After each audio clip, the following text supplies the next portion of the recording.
Bismillahirrahmanirrahim. Assalamualaikum warahmatullahi wabarakatuh. Salam sejahtera bagi kita semua. Pada kesempatan kali ini saya akan membagikan tutorial terkait bagaimana cara mengisi formulir biodata mahasiswa PD Dikti bagi calon peserta atau calon mahasiswa PPG Guru Tertentu tahap 1 tahun 2025, khususnya yang mendapatkan penempatan di LPTK Universitas Muhammadiyah Mataram.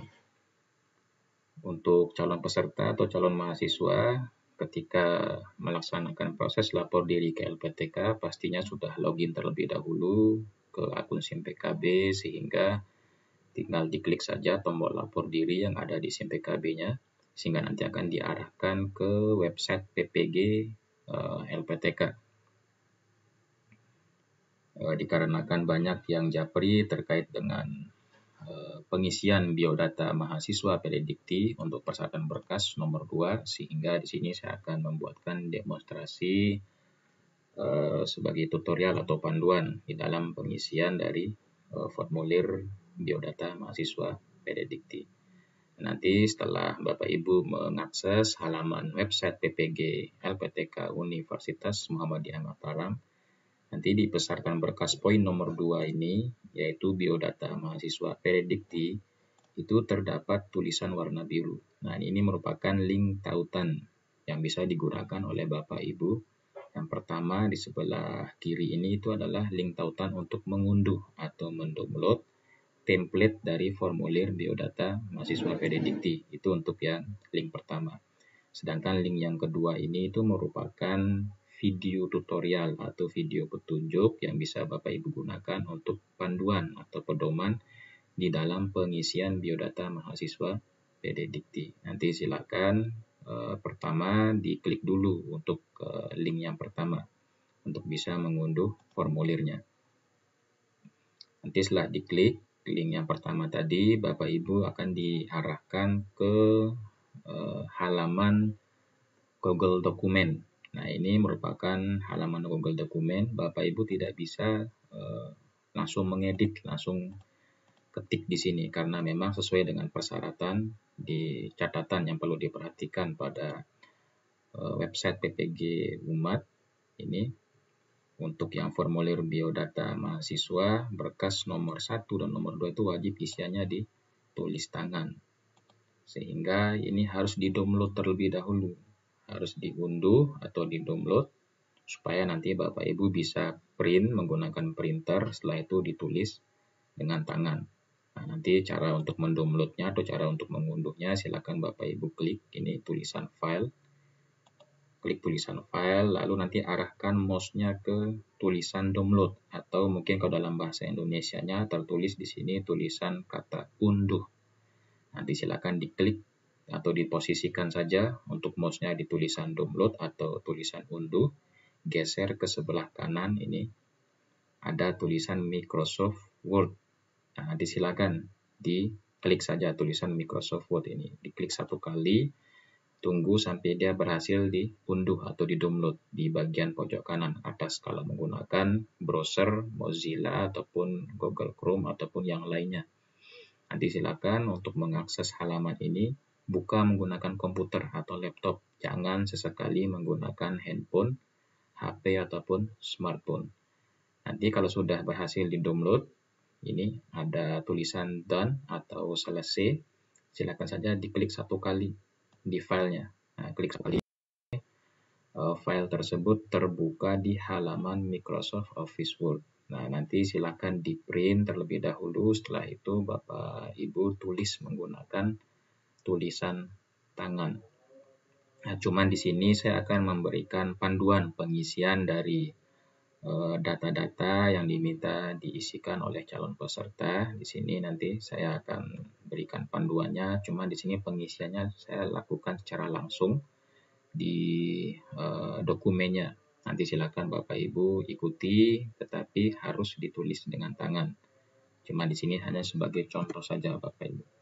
Nah, untuk yang di data pertama itu ada nama. Nah, nama ini adalah nama calon peserta atau calon mahasiswa. Nah, misalkan di sini sebagai contoh saya tuliskan seperti ini.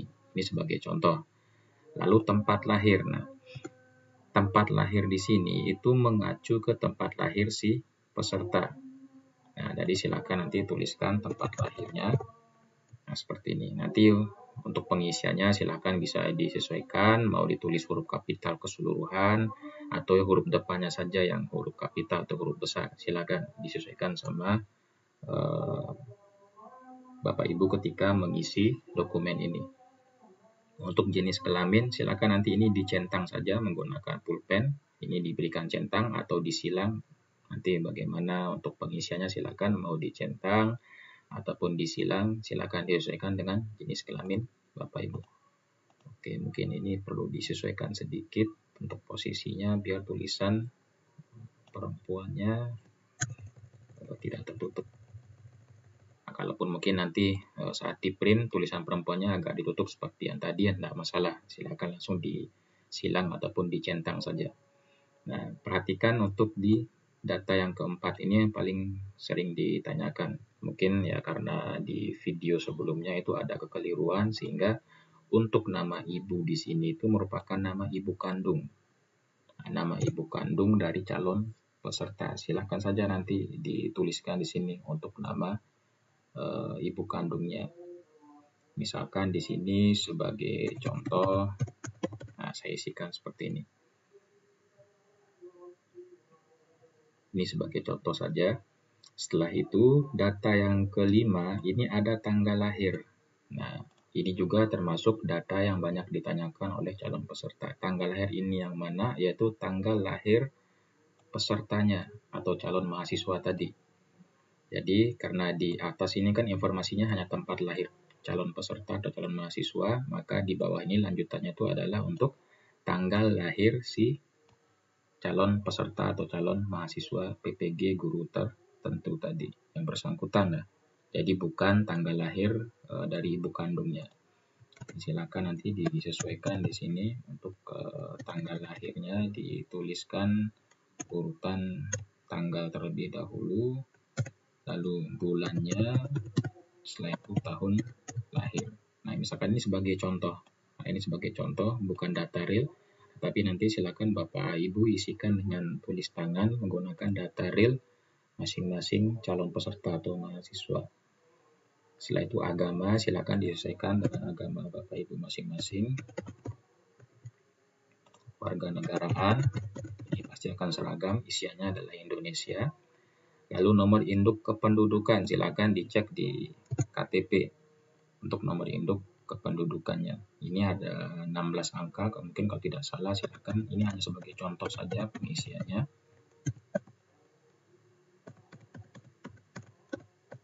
Nah, sebagai contoh saja, silakan nanti diisikan data real. Oh ya, sebelumnya mungkin tadi lupa saya sampaikan untuk yang tempat lahir sama tanggal lahir dari calon peserta itu utamakan dicocokkan dengan data yang ada di ijazah terakhir, entah itu ijazah S1 ataupun ijazah D4 Bapak Ibu. Kalau misalkan di ijazah tidak tertulis tempat lahir sama tanggal lahir, barulah Bapak Ibu periksa di kartu tanda penduduk atau di KTP. Jadi gunakan ijazah terlebih dahulu, kiranya di ijazah kurang informasinya, barulah Bapak Ibu cari di KTP Bapak Ibu. Oke, nomor induk siswa nasional. Nah, harap diperhatikan ada perbedaan sedikit, ada tanda bintang di beberapa data di atas, sedangkan di sini tidak ada tanda bintang. Nah, maksudnya di sini adalah boleh dikosongkan. Kalau misalkan Bapak Ibu sudah tidak menemukan nomor induk siswa nasional, ya sudah dikosongkan saja karena memang NISN ini merupakan nomor induk siswa nasional saat Bapak Ibu menempuh jenjang sekolah menengah atas atau sederajat. Nanti kalau misalkan ada ya silakan dituliskan sebagai contohnya seperti ini. Kalau tidak ada ya udah tidak usah diisikan, dikosongkan saja. Demikian pula untuk yang nomor pokok wajib pajak atau NPWP. Kalau yang sudah ada yang punya nomor pokok wajib pajak, boleh silakan dituliskan mengikuti format yang tertulis di kartu NPWP Bapak Ibu. Kalau ada strip ini sebagai contoh, tuliskan stripnya. Kalau ada tanda titik, tuliskan titiknya. Seperti itu. Lanjutkan saja sesuai dengan data NPWP yang tertulis di kartu NPWP Bapak Ibu. Nah, karena mungkin di sini saya ambil contoh bagi yang tidak menemukan data, ya udah saya kosongkan. Kalau misalkan ada datanya silakan diisi, karena memang di sini isiannya tidak wajib karena tidak memiliki tanda bintang. Oke, selanjutnya alamat. Nah, alamat di sini itu merupakan alamat Bapak Ibu yang tertulis di KTP. Kalau misalkan Bapak Ibu domisilinya berbeda dengan di KTP, silakan isikan data di KTP. Nah, misalkan kalau di KTP-nya terdapat atau termuat informasi nama jalan, silakan diisikan jalannya. Misalkan di sini nama jalannya Jalan Pasundan sebagai contoh. Lalu dusunnya silakan diisikan juga dusunnya, misalkan seperti ini. Karena di sini kan saya contohkan pakai ketik, sehingga nanti silakan Bapak Ibu tulis menggunakan tangan. Misalkan sebagai contoh RW-nya 01, RT-nya 01. Seperti ini. Silakan juga nanti diisikan untuk kelurahan sesuai atau desa, ini wajib, ini ada tanda bintang, ini harus diisi, tidak boleh dikosongkan.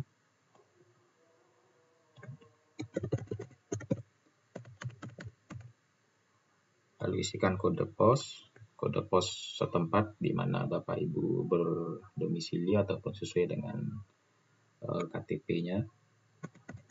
Ini sebagai contoh saya isikan seperti ini. Lalu nama kecamatan. Oke, selanjutnya jenis tinggal. Nah, jenis tinggal di sini maksudnya apakah calon peserta atau calon mahasiswa tinggalnya itu di rumah sendiri mungkin, atau tinggal bersama orang tua, ataupun mungkin rumahnya disewa, rumah sewa atau kontrak, ya silakan nanti disesuaikan dengan kondisi real yang dimiliki oleh Bapak Ibu. Kalau misalkan tinggal di rumah sendiri, ya sudah ketik saja atau tulis, bukan diketik, tulis tangan menggunakan pulpen, ditulis rumah sendiri. Kalau misalkan tinggal bersama orang tua, ya sudah tinggal bersama orang tua, seperti ini. Alat transportasi keseharian yang sering Bapak Ibu gunakan disesuaikan dengan kondisi real. Kalau misalkan menggunakan sepeda kayu, ya sudah sepeda kayu saja, tulis sepeda gini. Kalau misalkan menggunakan sepeda motor, ya sudah sepeda motor. Kalau ada mobil, ya ditulis mobil. Kalau menggunakan transportasi umum, tinggal ditulis transportasi umum. Kalau misalkan menggunakan jalan kaki, ya sudah jalan kaki, itu tulis tangan seperti itu. Lalu nomor telepon rumah, kalau misalkan nomor telepon rumahnya ada, nanti silakan disesuaikan dengan kode daerah masing-masing Bapak Ibu berdomisili. Ditulis saja, nanti ini sebagai contoh saja saya tuliskan seperti ini. Untuk nomor HP, silakan dituliskan nomor HP yang terintegrasi dengan WhatsApp. Jadi nomor HP yang sudah aktif WhatsApp-nya. Silakan nanti dituliskan, ini sebagai contoh saja saya tuliskan. Nah, seperti ini. Lalu untuk penerima KPS. Nah, KPS ini apa? Yaitu kartu perlindungan sosial. Nah, kalau Bapak Ibu merupakan penerima KPS, ini ada tanda bintang, ini wajib diisi. Silakan disilang atau dicentang tulisan ya. Kalau bukan penerima, silakan disilang atau dicentang tulisan tidak ini. Kalau Bapak Ibu merupakan penerima, silakan diketik nomor KPS-nya. Ini sebagai contoh saja. Oke, setelah kita mengisi data alamat, tempat tinggal atau sesuai yang ada di KTP-nya, setelah itu nanti kita akan diminta mengisi data orang tua. Ini merupakan data isian yang terakhir. Ada data dari ayah atau data dari ibu. Nah, data dari ayah di sini ada beberapa, yaitu nomor induk pendudukannya, nama, tanggal lahir, pendidikan, pekerjaan, maupun penghasilan. Sama juga dengan data ibu kandung. Nah, kalau misalkan data ayah kandung atau ibu kandungnya kurang lengkap, mungkin karena akta lahirnya tidak ada ataupun kartu keluarganya sudah tidak bisa ditemukan lagi, silakan diisikan data yang Bapak Ibu miliki, data yang memang masih diingat, nanti silakan diisi saja. Kalau misalkan ada nicknya, ya silakan isikan sejumlah 16 angka. Sebagai contohnya seperti ini. Kalau misalkan tidak ada nomor induk kependudukannya, ya sudah, ini dikosongkan kalau memang tidak ada sama sekali, tidak bisa ditemukan datanya. Tapi kalau ada silakan diisi. Nah, untuk nama yang wajib pastinya akan diingat untuk nama ayah kandung. Nanti di sini dituliskan kalau masih hidup, ya sudah dituliskan seperti ini. Kalau sudah wafat, sudah berikan keterangan seperti ini. Silakan diisikan. Ini sebagai contoh, ini bukan data real, melainkan sebagai contoh saja. Silakan nanti disesuaikan dengan nama ayah kandung Bapak Ibu masing-masing. Setelah itu untuk tanggal lahir. Nah, kalau misalkan masih ada data di kartu keluarganya, silakan diisikan. Atau kalau misalkan masih ada KTP-nya untuk informasi tanggal lahir, silakan diisikan mengikuti format tanggal terlebih dahulu, lalu bulan, lalu tahunnya. Mungkin di sini saya sebagai contoh saja. Nah, mungkin seperti ini sebagai contoh. Lalu untuk pendidikan terakhirnya, silakan nanti diisikan apakah SD atau sederajat, atau mungkin kalau SMP ya sudah SMP atau sederajat, atau kalau SMA ya sudah SMA atau sederajat, atau mungkin jenjang pendidikannya lebih tingginya mungkin S1 ataupun S2 ataupun S3, atau mungkin D2 atau mungkin D3-nya atau D4 dan sebagainya. Silakan diisikan. Nah, sebagai contoh saja. Lalu pekerjaan ya diingat saja atau mungkin bisa dicek di KTP ataupun di kartu keluarga kalau masih ada datanya, silakan diisi. Kalau jadi guru ya tuliskan guru, kalau mungkin PNS ya tuliskan PNS, kalau pegawai swasta ya tuliskan pegawai swasta, kalau mungkin dia petani ya tuliskan petani. Jadi sesuai dengan real pekerjaan oleh ayah kandung Bapak Ibu masing-masing. Nah, seperti ini misalkan kalau penghasilan, nah mungkin kalau penghasilannya silakan disesuaikan saja.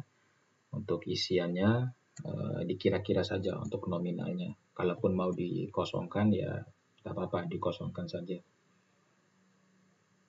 Kalau misalkan sama sekali tidak ada datanya, tapi ya masa untuk nama orang tua tidak diingat, ya wajib diisi. Kalau misalkan wajib tahu untuk nama ayah kandung, itu diisikan saja. Jadi untuk isian di sini kan beda dengan beberapa isian di atas tadi yang ada tanda bintang, itu wajib diisi.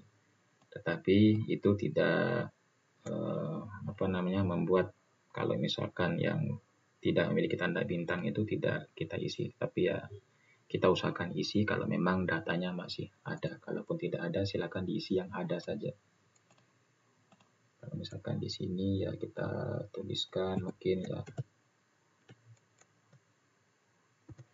2, ya sudah seperti ini sebagai contohnya. Nah, sebagai contoh saja ini. Atau kalau mau ditulis pakai nominal juga boleh seperti ini. Nah, ini sebagai contoh saja Bapak Ibu, karena memang Bapak Ibu sendiri yang lebih tahu data bagaimana riwayat untuk data orang tua, ayah kandung maupun ibu kandung. Nah, silakan nanti untuk nick dari ibu kandungnya juga diisikan. Kalau misalkan masih ada, ya silakan diisi. Kalaupun tidak ada, ya dikosongkan. Lalu untuk data nama ya dituliskan saja di sini sebagai contoh. Ini sebagai contoh. Kalau misalkan sudah wafat, ya sudah diberikan keterangan seperti ini. Nah, kalau misalkan sudah wafat, kalaupun masih hidup ya sudah tanpa ada keterangan seperti ini. Itu ditulis tangan. Oke, untuk tanggal lahir Tanggal lahir silakan dicek di kartu keluarga, KTP, ataupun di akta lahir kalau masih ada berkasnya. Kalaupun tidak ada ya sudah dikosongkan. Kalaupun ada ya silakan diisikan.